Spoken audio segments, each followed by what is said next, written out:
Bwetwogera kati omukulu Yosete Bwabulwa obukulembeze n'obuyinza bw'abadde ayagala ate bwandimuva mu ngalo oluvannyuma lwa mawanga ga UN okuva ne gamutegeeza nti Museveni wandizeeko ebbali n'olekera omuvubuka omuto bannayuganda gwe beekwatako, bannayuganda gwe bakkiririzaamu okusinga percentage esinga ey'abantu mu ggwanga lino y'abavubuka, ate buli muvubuka waali ayaayaanira kulaba nga mwami Museveni adda ku bbali bafune muvubuka munnaabwe akyalina ebirowoozo ebibatwala mu maaso. Twongera obajjukiza n'okubategeeza nti bino mwami Yosei weewaawo tayagala biwulira naye ate nga bye bijjira ddala mu maaso era nga bigenda okulaba nga tukwataganiramu era nga tutereeramu kulaba nga eggwanga lyaffe litambulira ddala nga ligenda mu maaso. Tulina okukkiriza nti Kyagulanyi Ssentamu Robert Bobwan, the executive president of Uganda, buli muntu abali e Uganda bakkiriza, abali ebweru w'eggwanga nabo bakkiriza, kale kwegamba buli muntu essuubi lye gw'alitaddemu. Twongera okukkiriza oyo yenna alowooza nti byakasaago busaago abadde akyabiyita eby'omuzannyo n'oyo aweddemu amaanyi, twongera omutegeeza nti pulezidenti Kyagulanyi Ssentamu Robert Bobwan yo ensonga agenda kugitambuliza ddala bulungi era one time tusuubira nga tuli wamu nti bannayuganda bajja funa quality ate era bajja funa ekituufu. Mwimuke twerwaneko, kadde kakwerwanako, kadde kakuyimusa birowoozo byaffe, kadde kakulwana kulaba nga tubaako ekyenjawulo kyetukola ate tutambuza eggwanga. Kubanga His Excellency Yesu bwe yali ku nsi nga yeeyogerako mu biti bingi, yeeyogerako ng'omuti omuzabbibu ng'abalala matabi, ne yeeyogerako ng'omwana w'omuntu, ne yeeyogerako ng'omwana wa Katonda, ne yeeyogerako ng'ekyokulya, ne yeeyogerako ng'ekyokunywa, ne yeeyogerako ng'ekkubo, ne yeeyogerako ng'amazima, ne yeeyogerako ng'obulamu. Byonna biri mu muntu omu. Gwe noonya wooja. His Excellency yayogedde ebigambo gundi esembyeyo, kubanga kamera ezibeerawo awo wabeerawo international observers n'abawa message eyaabwe ng'omuzabbibu ogw'amazima ogwa democracy, n'ayogera democracy n'amuteeka wali. Bw'atuuka okweyogerako ng'omunnayuganda n'agamba bw'ati muzimbe eggaali. Eyo eggaali agyogera mu Luganda teyagivuunudde na mu Luzungu, kuba yabadde agamba ffe ab'omulembe guno muzimbe eggaali. Eggaali eronda, eggaali eronda, eggaali yaki? Byayogera ku international level, abaayina bagamba ku international level. Yesu yeeyogerangako ng'eyava mu ggulu, ng'omwana w'eggulu, n'abagamba ne Ibulayimu yammanya, ate naliwo okusooka Ibulayimu. International politics, Yesu yalina international politics ne local politics. Eggaali eronda, eggaali eronda. Kati abamu mwalookingidde eri mu international politics, bw'aba ayogera ebyeggulu mumuleka ayogera ebyeggulu, alina bayogera nabe ab'eggulu. Basikoola ba Bayibuli bagamba bwe bati, Yesu yali ku musaalaba n'agamba ekigambo nti kitange basaasire basonyiwe kuba tebamanyi kye bakola. Kisuubirwa era kikkirizibwa nti eggulu lyali linyiize nga lisindika abalwanyi okusaanyawo buli kimu ekyali ku nsi essaawa eyo. Yesu n'alaba eggulu nga linyiize n'agamba basaasire. Ekyali kigenda okuddirira kyonna ne kituula. Genda oyo lisaaki mumukulekedde, genda y'omunoonyi. Kati Yesu yali ng'alina byalaba abalala bye batalaba. His Excellency Kyagulanyi bw'ayogera ebintu ebiri ku international level bireke eyo. Byayogera ng'ayogera ku level eri, Yesu byayogeranga ku mutendero ogw'eggulu. Ebyo byali bibye n'eggulu. Alina byayogeranga ebibye ne Peetero. Alina byayogeranga ebibye n'agamba omwana w'omuntu. Era Abayisiraamu bakwata nnyo ennyiriri ezo nga Yesu agamba omwana w'omuntu kimugwanidde, ne bagamba yes, Yesu yennyini ye yayogera yagamba mwana wa muntu si mwana wa Katonda. Naye ate era nga n'ennyiriri nga mweziri nga yeeyita omwana wa Katonda. Kitange mu ggulu gye nava, ndi mu kitange ne kitange mu nze, nze nzirayo wa taata. international politics ne local politics Yesu yali abirina. Kati His Excellency ayina ng'ali awo ku kitebe awaawo ayina lwayogera ng'ali mu kwadressinga Biden. Banena lookinga mu Biden kubanga yali kyali wange nnyo. Ayina byayogera ng'ayogera ne Trump. Ayina byayogera ng'ayogera ne European Union. Ayina byayogera ng'ayogera ne Gali. Egali eronda. Mbuze Gali eronda. Era bali abasajja kye basinze okutunulamu ekiri ku kigambo Gali muganda wange mwena aleo ekiri ku kigambo Gali mu UPDF kyokka n'aba UPDF batandise okukola Gali okimanyi nti aba UPDF batandise okukola Gali mu Bomunda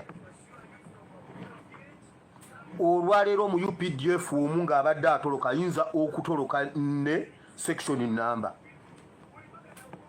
omu bwati nga yasituse asobola okusitula section number weewaawo mu buli nkambi kati bw'oyagala nkusituliremu section 4 nsobola zikugirayo.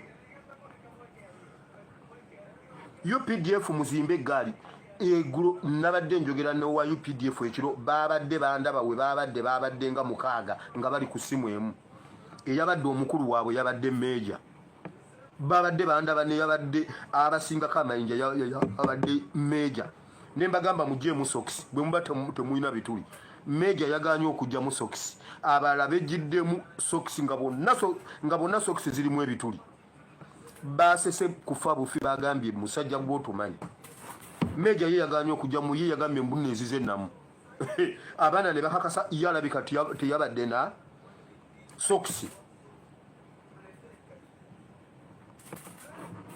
nze His Excellency yayogedde ebigambo gundi esembyeyo kubanga kamera ezibeera waawo wabeerawo international observers n'abawa message eyaabwe ng'omuzobbibu ogw'amazima ogwa democracy n'ayogera democracy n'amuteeka wali bw'atuuka okweyogerako ng'omunnayuganda n'agamba bw'ati muzimbe Gali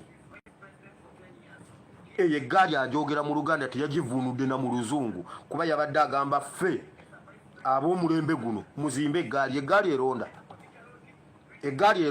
Gali yaki byayogera ku international level abayina bagamba ku international level Yesu yeyogerangako ng'eyava mu ggulu ng'omwana w'eggulu n'abagamba ne Ibulayimu yammanya ate naliwo okusooka Ibulayimu. International politics Yesu yalina international politics ne local politics. Gali eronda Gali eronda kati abamu mwalookingidde eri mu international politics bw'aba ayogera ebyeggulu mumuleka ayogera ebyeggulu ayina bayogera nabe ab'eggulu basikoola ba Bible bagamba bwe bati Yesu yali ku musaalaba n'agamba ekigambo nti kitange basaasire basonyiwe kuba tebamanyi kye bakola. Kisuubirwa era kikkirizibwa nti eggulu lyali linyiize nga lisindika abalwanyi okusanyawo buli kimu ekyali ku nsi essaawa eyo. Yesu n'alaba eggulu nga linyiize n'agamba basaasire ekyali kigenda okuddirira kyonna ne kituula. Genda oyo risaaki mumukulekedde genda y'omunoonyi. Kati Yesu yali ng'ayina byalaba abalala bye batalaba. His Excellency Kyagulanyi bw'ayogera ebintu ebiri ku international level bireke eyo byayogera ng'ayogera ku level eri Yesu byayogeranga ku mutendero ogw'eggulu ebyo byali bibye n'eggulu.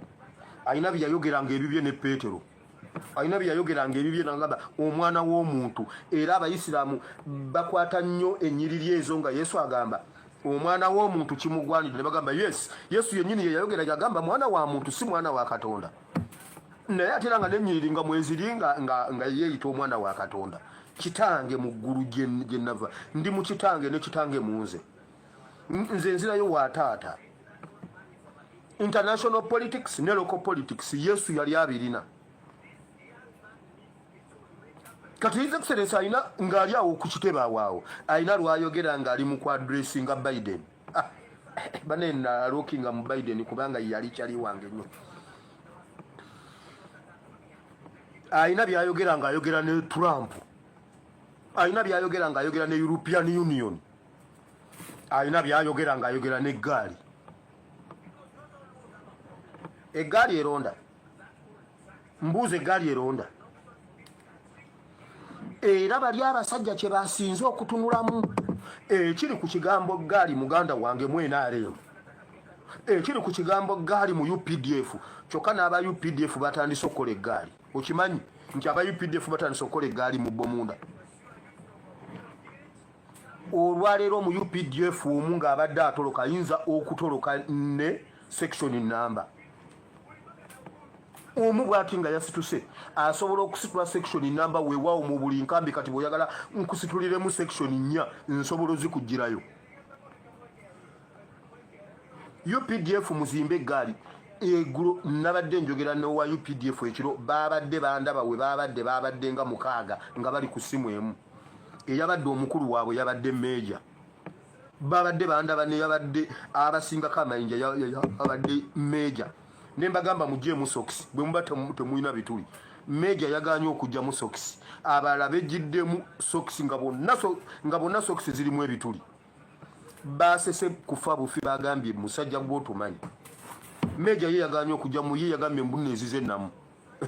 Abaana ne bakakasa yalabika teyabadde na sokisi. Nze so ate bannange mmanyi ati w'abasajja abo kuba be banzaala nabakuliramu mbamanyi ati waabwe mumanyi. Nze ntunira omusirikale bw'ati ng'akambwadde ng'anyize bw'ati ne mmanyi ekigambo kye nsobola omugamba omukkakkanya. Era nze baatukwatanga we Kampala ku bodaboda yange gye baatwala eri bagikwatira Kawempe yo ne bagintwalako ddala era ne njirekayo. Ate mujja gisasula mu mwabe Kawempe. Awala wonna nze buli we bankwatanga ku bodaboda nga nzira wali ebbali n'ensirika ne mbatunira ne mmanyi omukulu. Ne mbayisaamu amaaso ne mmanyi omukulu. Ne ngenda ne njogera naye mu ddakiika 2 nga bodaboda yange agimpadde. Byonna byabadde ne sokisi nga zirimu ebituli. Kaakati ne nabigambye saagala tugende ku underwear. Omupoliisi oba omusirikale wa UPDF akwata empale uniform n'agyambala nga yeesoose ku mubiri ate nga yeesembyeyo weewaawo. Sigamba saati, empale uniform ey'empale nga lwe lugoye olusoose ku mubiri gwe ate nga lwe lusembyeyo.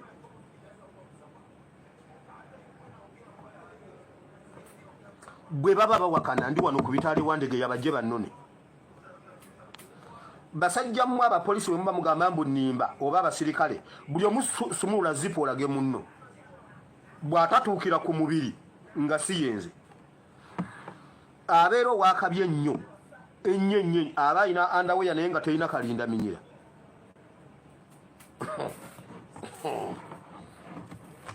Bambala underwear zibanga sikaati.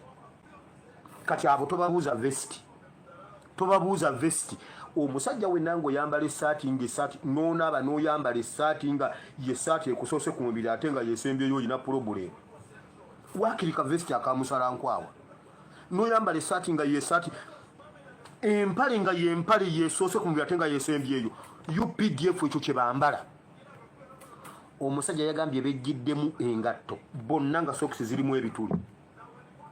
Meeja n'agamba nedda nze sigenda kujjamu ngatto nze nyina sokisi mpya. Abaana ne bamanya.